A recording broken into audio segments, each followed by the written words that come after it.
Hey guys, welcome to the channel. If you're new here and you like MMOs, make sure you hit that subscribe button if you haven't already. In this video, we're talking about Palia, a new MMO coming to our world by the developers from Blizz, Zynga, and Riot Games, ex-developers.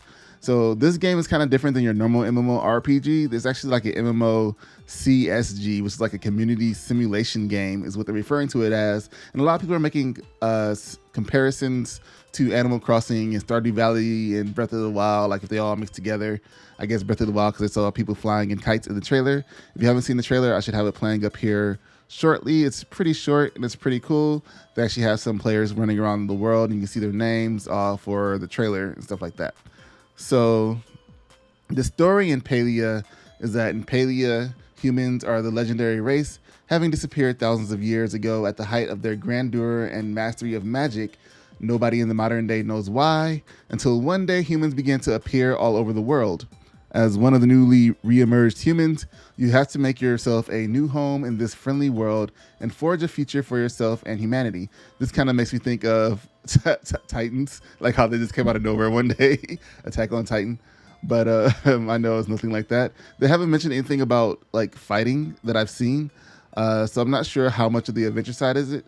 But there is a mystery to explore in the world about where humans disappeared to and how they came back and all of that cool stuff. Now, there are some unofficial answers to questions. So unofficial that they didn't have like AMAs, people in the Discord, which I'll have a link to the Discord and this unofficial document in the description if you guys want to check that out and join their Discord.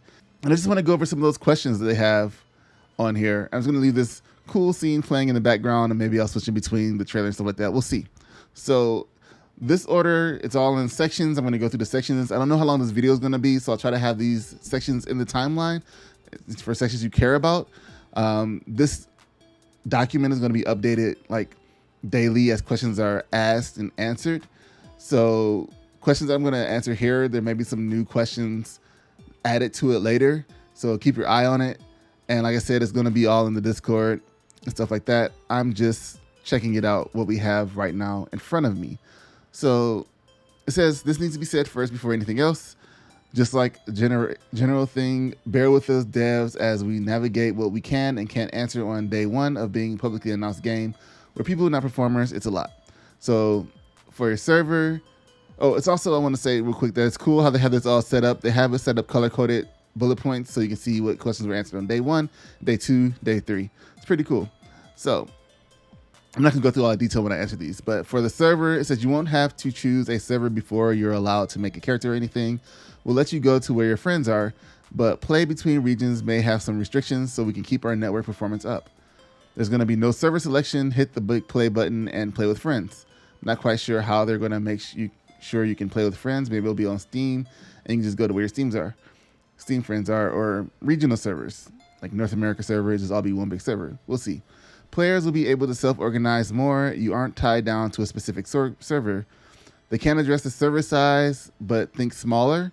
And then they don't want to really say too much about it. But if you're selected for the pre-alpha, you'll find out how big the server actually is, or around the size of the server.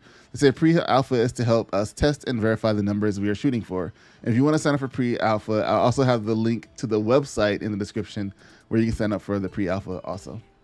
So I can't speak exactly to where you are, but expanding servers across the globe should eventually happen as we expand localization support, as long as everything goes well. Going to the character creation section, they're trying to avoid male, female. You can choose a body type and all the customization options are tailored to fit all body types. They don't want to do like genders or pronouns, just the body type. And there's going to have 2 body types to start. This is a start. One model for both male and female is a question, and they say they want to clarify, as this is not quite how the customization process works right now. Players have 2 body options to choose from. Hairstyles are shared between both. Faces are unique to each. One is more masculine presenting, the other one is more feminine. So they're not actually calling these body types male, female. There's going to be type 1 and type 2, which is pretty fair, I think. We haven't built a lot of options yet as we've been working out the pipeline, but we have been researching and it is going to be extensive. This is the character creation, but it may seem limited at the onset of the alpha. The alpha only scratches at the surface here. There's going to be lots of customization options coming. races. They say currently human, and they're working on elf. So I thought you'd only be able to play as a human, but apparently they're also working on elf races also. And if you look on the screenshots, there's definitely a lot of elves in the background on a lot of these screenshots. I'm gonna scroll down here on the website. You can see girl with the puffs. She's an elf. And then if you scroll down more, there's this weird cat person with like 4 ears, a pink person. This person kind of has like an elf-like appearance. Another elf-looking person, another elf-looking person, and another elf-looking person with pretty cool hairstyle and a nice doggo with big ears. So that's pretty cool on that aspect, that there are going to be more races to check out from. I kind of think that humans turned into elves, and maybe that's where all the elves disappeared to, or some elves had something to do with it, but I'm not sure. So it says other races. We're not talking about all of that yet, unfortunately, but they did mention elf, so we do have one. Unique usernames, they say probably not. We'll likely do the username #1234 or something similar.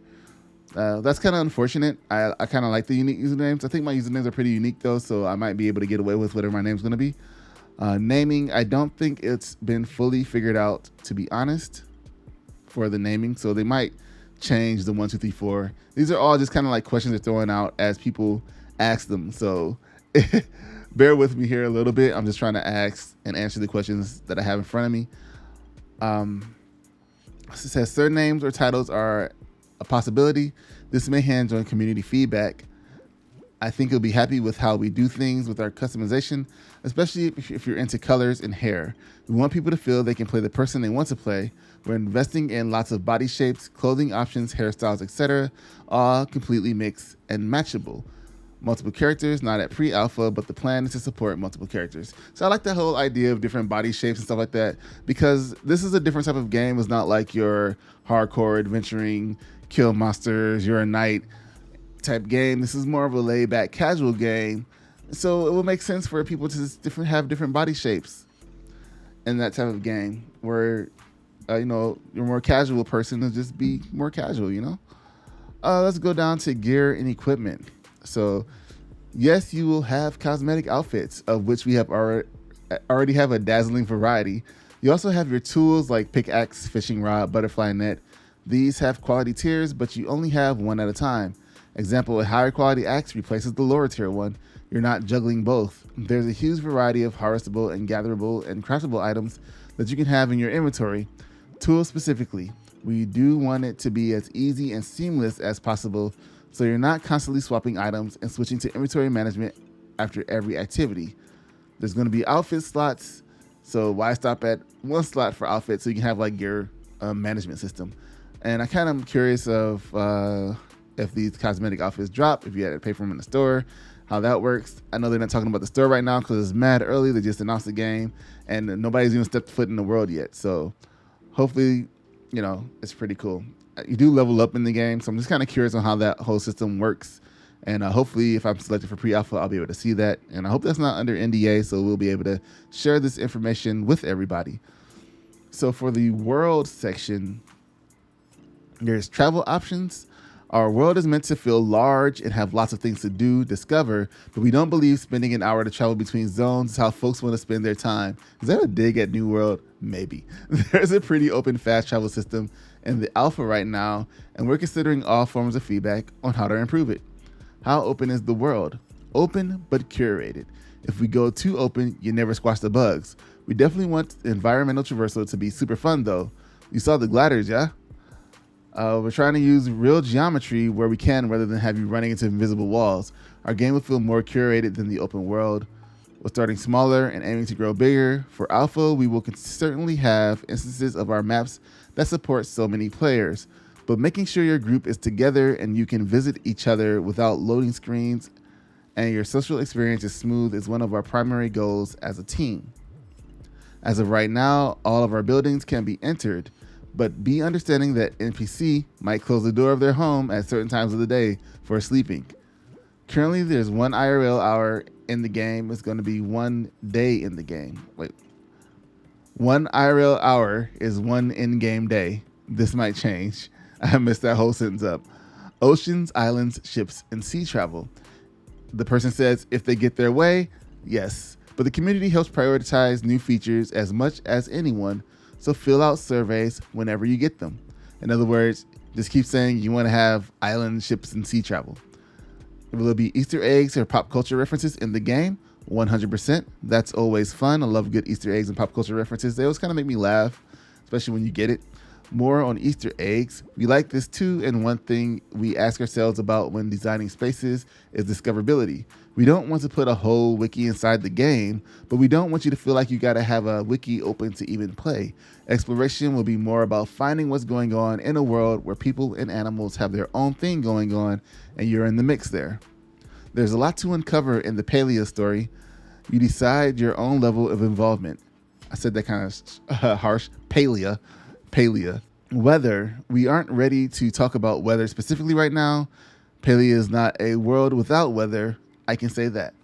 So let's jump into the gameplay. This is kind of important stuff here because how's the game going to play? What do you do in it? We're going to figure this out in this section, hopefully. So we know there's going to be a hunting skill. They asked, how does hunting work? Bo uses a crosshair, and I've said too much. Yes to a fishing skill, and it's more than just cast and RNG. So I wonder, maybe you have to find little fishing spots where you can actually see the fish in the water, and then you cast your line into the water. And there has to be some form of RNG because fishing in real life is RNG. So I'm kind of curious in how maybe RNG as far as like what you're fishing up. The party size right now is currently 4. But this is interesting right here where it says character death. It's question mark. There's no death or health even. So that's what makes me kind of wonder about the combat part of this. No death, no health. Much of the open world activities do not explicitly require a party. Parties make certain things easier, but you can still play most of the game just hanging out on voice. Will there be? I wonder if there'll be in-game voice. We won't have dedicated roles or roles themed around combat, hence trying to avoid the traditional RPG vibes. Okay, so there's no dedicated roles or roles themed around combat, but there will be group adventure, maybe dungeon-like, but we won't have huge raids that require lots of prep and grinding beforehand. So just kind of like, I guess you run in and kill a spider or something, maybe. Nothing like a giant dragon that you had to fight. Maybe some small enemies. I guess if you're hunting, boar, bear, something like that. No combat at the moment. We'll let you know you can hunt though.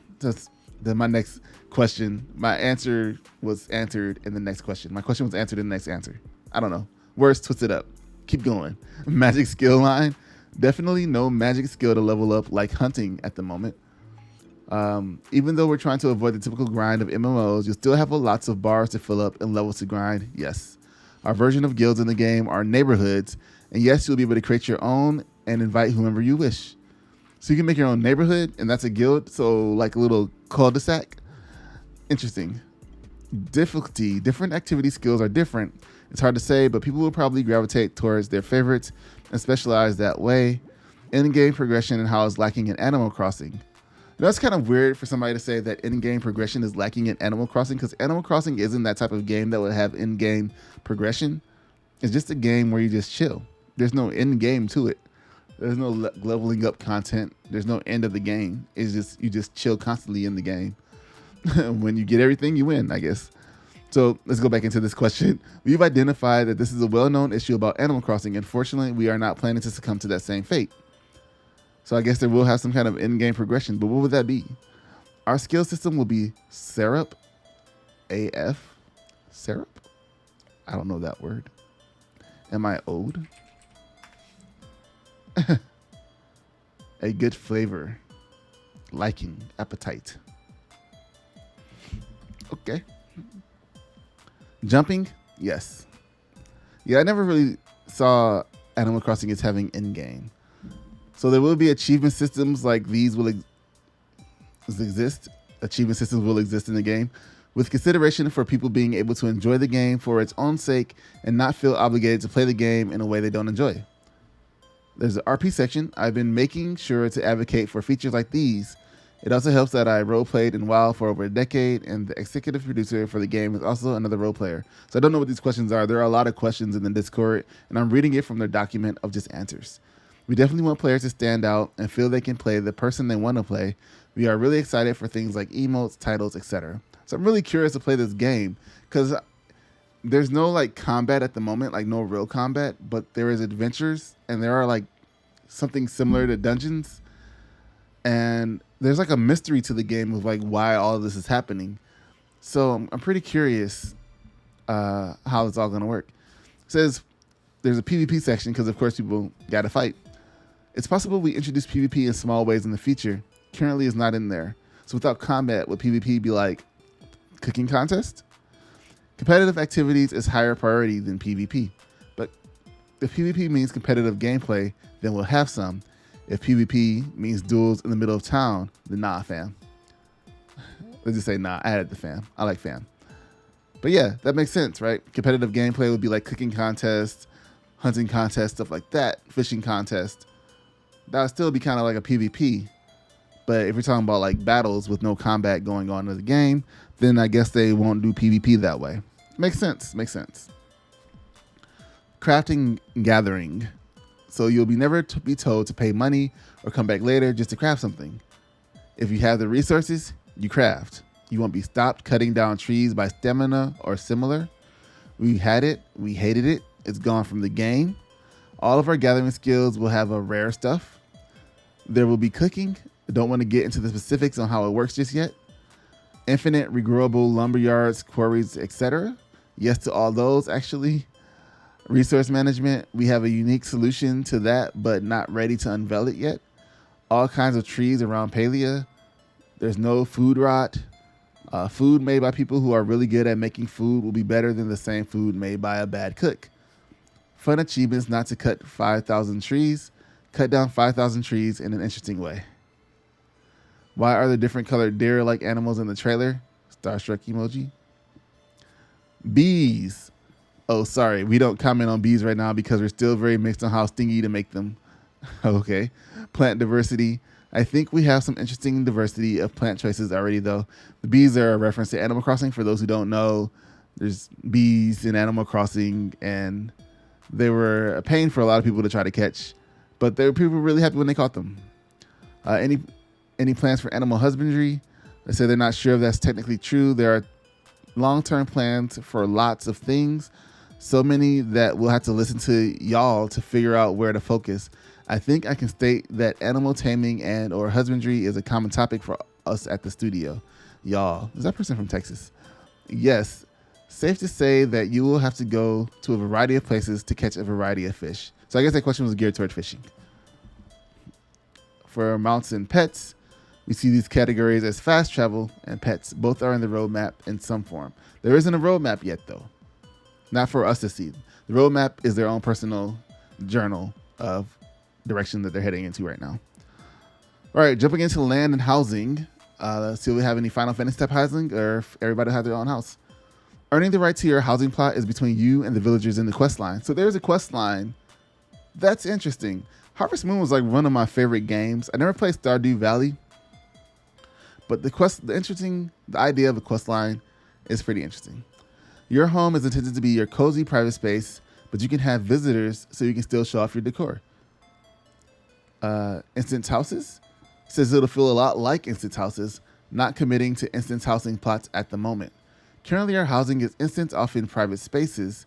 There will be ways for players to show off their plots, but will not be so free edit as running by someone's home. As such, there is no shortage of real estate for players to have access to housing. So it's not like New World where you can just run into somebody's house, or Final Fantasy where it's just a neighborhood of just a bunch of houses lined up. It seems like there's really going to be like instanced stuff. Unless there's instanced neighborhoods. Land share. Oh, missed the question. It says both outside and inside are instance, but your friends can easily access your home if you wish for them to come over. There's no loading screen. It's really easy for friends and neighbors to visit, and we'll be adding more controls too. For land share, in the alpha this won't be possible. You can visit friends' plots and help them build their building though. Will there be an open house? And they say they want players to be able to, but we're still exploring different ways of executing on this since there is a lot to consider to make it a good experience for everyone. And then I guess there is a question about will you be able to allow certain people in and out? And it says absolutely. We'll be giving you more and more controls over who can do what as time goes on. The question is no. The answer is no. Purchasing and selling commodities or land isn't a focus of the game. You will have a lot of control over layout of rooms and stuff. Your interior choices are going to be wild. You can attach, rotate rooms to create your own floor plan. Your plot is fairly private, but you can put your house anywhere on it with all kinds of configurations. There's nothing to share about second stories or basements or cellars at the moment. Said it could happen. Cooperative housing is a huge goal for them. There is no ability to steal anything. There's no terraforming, but the customization options for your plot will be very interesting. The house from the trailer is just scratching the surface of what you can do, really. On furniture, a couple of questions are like furniture interaction, furniture positioning, number of pieces per room, and thematic furniture. For these questions, the answers are forgive us on this one for pre-alpha. There's not going to be any furniture interaction for pre-alpha, I guess. For positioning, it may not be 100% free, so you can't place items inside each other, but you can clutter surfaces like tables or shelves with little items so long as they all fit. They don't have a hard limit on the number of items you can place in a room. It's up to you if you want to put a bed in your kitchen. We will definitely not stop you. And they do plan to have thematic furniture. So for pre-alpha, they're saying the release could be in a month. It could be months. The other two, no way, referring to quarters and years. It's going to be super playable, lots of stuff to do. It will be under NDA, at least for the beginning, which is unfortunate, but I understand. They said they'll be doing a couple of wipes before the actual launch. As far as the numbers, as how many people are going to be in pre-alpha, it says as many folks as we can get in. The response so far has been overwhelming, which is great, but I fear it means we won't be able to invite enough folks to make everyone happy. That's why it's hard to give definitive details right now. On the diversity side, they're figuring this out. Honestly, they're trying to get a mix of different people in this iteration of testing.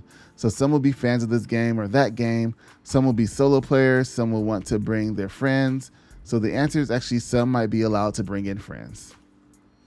Cash in for alpha. In our case, our alpha is 100% not a soft launch under a Weasley title, so we can cash in while wanting a pass on all the bugs.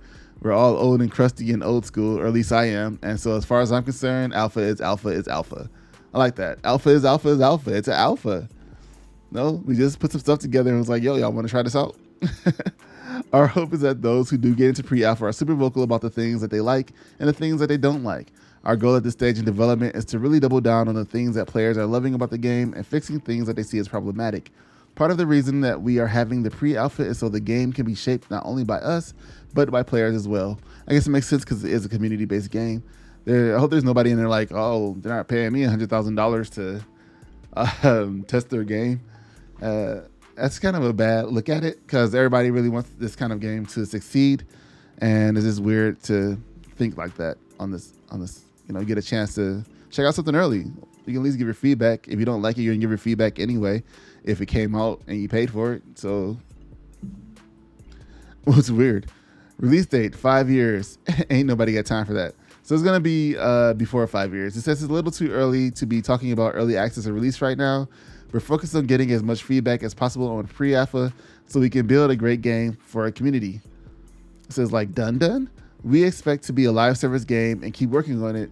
If you just want to play, it's going to be really soon. While I can't give any specific dates, I can assure you that we are much closer than 3 years from launch. On the UI side, they're targeting on simpler side, but at the end of the day, MMOs with neat social systems requires a bit more UI. Bad UI got me into game dev. I'm hoping you guys really enjoy the UI, but I can only make educated guesses based on my experience and background. This is the person talking, not me. Y'all's feedback will heavily influence iteration going forward. This person is really from Texas. Finding guilds or neighborhoods, you'll be able to find them. This is a big goal for us. Will it be ultra-wide support? It already supports ultra-wide. Some wonky stuff in the UI at those sizes, but it's still pre-alpha. You can hide the UI. They're definitely supporting something like that. We hope you take all the screenshots, even though it's under NDA. We'll have toggles for certain UI elements, yes. For motion sickness, we have folks on the team that are the same way. They keep us in check on things like camera controls. They think the inventory system does a few things that crafting games should have been doing for a while already. Says favorite inventory sorting option. I think for a game like our categorical sorting is most important, but this can often be achieved with filters. Within the list, you get a lot of free wins with an alphabetical sort. Works great for most any localization, for instance. We'll roll out various settings to help you customize the UI, but no mod support, sorry. Bestiary catalog tracker. There will be a UI for tracking information like what kind of fish you've caught, yes. That feels fairly safe to quote unquote leak. On the music side, it is their music written by their own music. No, Siri, hush. For the music side, it is their own music written by their own composer, and we actually are going to be free to stream it for when we're playing the game and we're streaming it. That's kind of cool. So kudos to that. Music instruments in the game, anything's possible. That's not like a secret yes or anything. We're just really open to making things you want. One struggle is that with latency, with audio over the internet, it's kind of a difficult problem if you're looking to jam with friends or anything. They're saying something about Spotify and YouTube. They're not aware of any plans currently, but I would be surprised if we don't accommodate on that front at some point. There was an idea. It says there's actually a great idea. Stefan has been doing an incredible job with the music. On more than one occasion, I have loaded up the editor just so I can sit in the end and listen to the music while I work. I don't remember who asked, but we have seen questions about the composer for Palia's music is no other than the incredibly talented Stefan Schmidt. Oh, really? He'll be saying hello to everyone in the next few days. Not confirmed, but Stefan Schmidt YouTube is blah, blah, blah, blah, blah. Thank you. Pastel Panda, hashtag, blah, blah, blah, blah. Somebody in the Discord gave them the YouTube channel for the composer, so people can listen to the music. Schmidt's a pretty good composer, pretty cool person, so I'm glad that he's working on this project. Specs. Minimum specs not out yet, but it's real low. We don't have specific minimum specs out yet, but so far we're running the game on some pretty garbage PCs. For platform crossplay controls, they are starting on PC and adding more platforms from there where crossplay is possible. We will push to support it. We're aiming to release on most platforms after PC launch. Mobile is a high priority. I don't think I can say more than that right now. What you are asking about is called cross progression.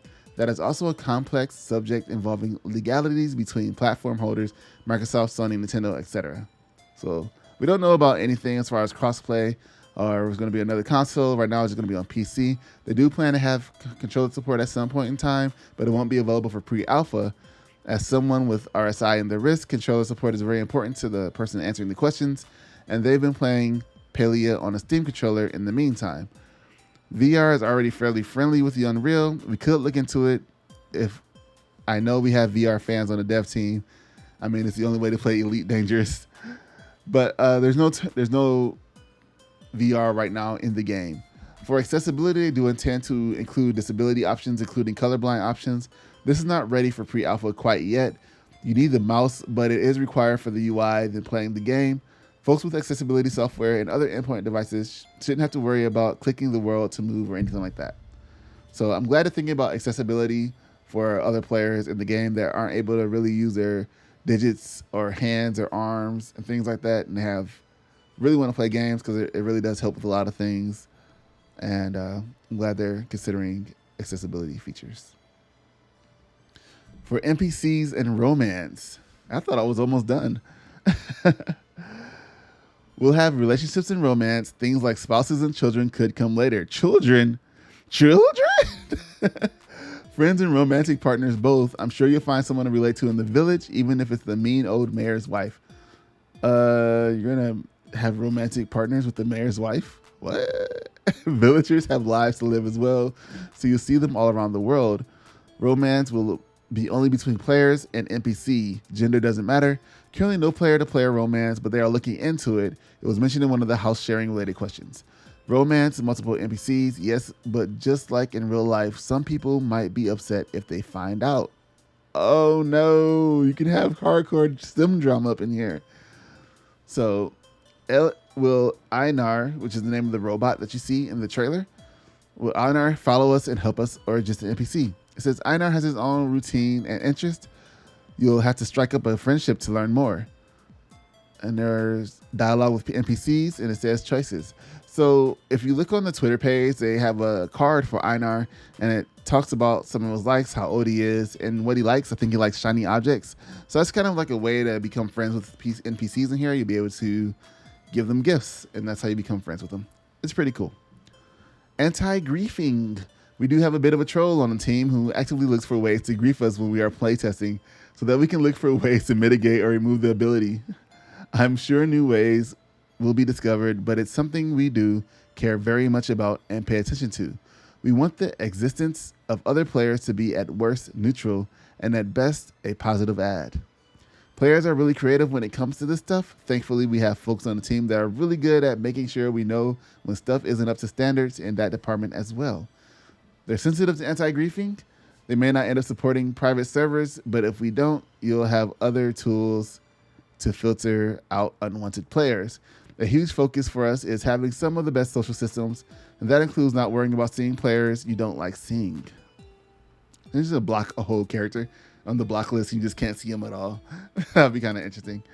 Player trading auction houses. You know what's interesting about griefing is that I think about games like Sword Art Online.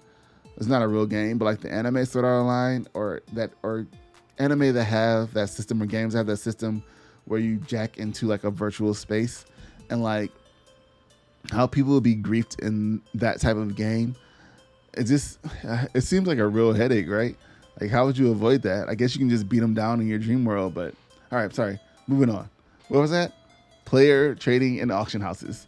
I feel like we have a pretty unique approach to how we want to handle the transfer of items between players, but it's in early stages, so we're not quite ready to talk about it. Game economy will exist.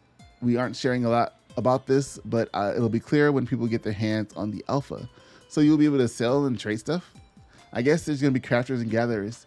It's going to be kind of interesting. I wonder how, I really can't wait to see how this world and how everything works and how all the systems work, because it just seems really interesting. Lore is something we're very passionate about, and we've been investing in it since day one. You'll be able to do a lot of interacting with the lore. Your character can really become a part of the NPC stories. There will be lore books. Your relationship with an NPC will affect what they're willing to share with you, so your perspective of the story may differ. Wow, interesting. For localization, while we know we want to localize to other languages and we understand how important it is, we haven't decided yet how exactly that will be accomplished. We're going to localize it to as many languages as they can.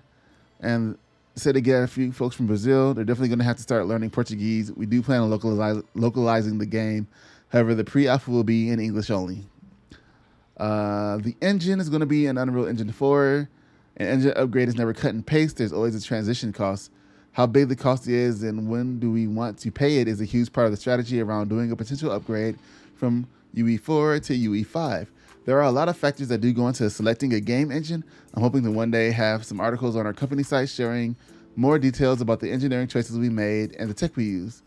So it's pretty cool. I don't know if you've been to the company site. It's a Singularity 6. They are the devs. They have some articles talking about game development, and they kind of go into detail about their process and stuff like that. So it's something that you're interested in, check out their website. I'll have a link to that in the description also. You're going to have 4 links to check out in the description. Cool. I wanted to note, and I don't think this is anything secretive, we're only one version behind from UE5, so we hopefully wouldn't have too many breaking changes if we were to upgrade. So as far as the team information goes, the team has been around for 3 years, starting with 2 people, grew to 7 people after 1 year, and now at 3 years, they're at 50 passionate people. 50 people with help from third-party studios for this and that, and they're still hiring and growing.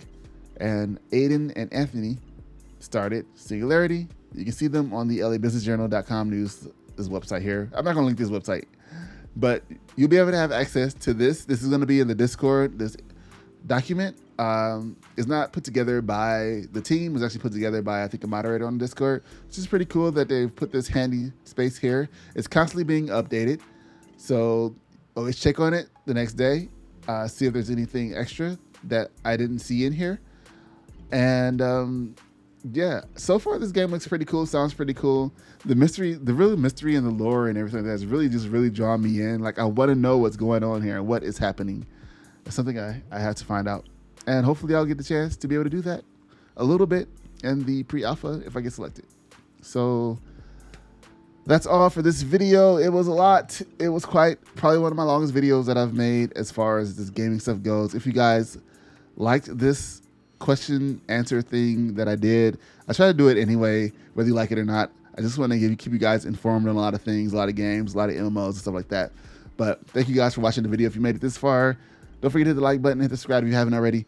And I'll see you guys in the next video. Peace.